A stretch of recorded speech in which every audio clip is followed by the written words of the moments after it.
Good evening, everybody. I'm Pierre Robert, the Daily Trader. It is August 17th, and we are going to take a look at Palantir Stock from a technical analysis perspective.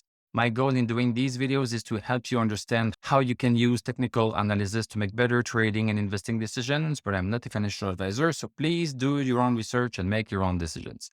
So Palantir still dropping, down 31 cents, 3.18% at 943. Post-market, we are down by 3 cents.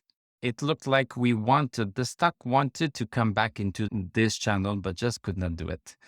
And it's not too surprising because stochastic is really under 60 here. It's not surprising that it is doing that. Let's go see the 1 hour chart. So on the 1 hour chart, we are into this descending channel, no stochastic there, blah, blah, blah. It's sad, but we need to accept reality.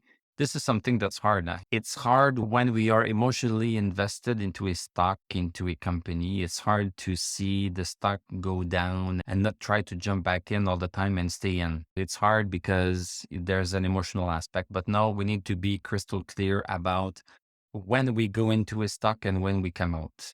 My rule is stochastic over 60. Boom. Sometimes I play on the 1 hour chart, sometimes I play on the daily chart. But if I don't have stochastic over 60, I sometimes go in, but my chances of me succeeding are less. So I just need to make that clear. In terms of indicators, so stochastic at 16, MACD, we had the crossover bearish. RSI below 60, and we just lost the MI. We lost the MI. So what can we say about that? It's a good company, but the stock is not doing it.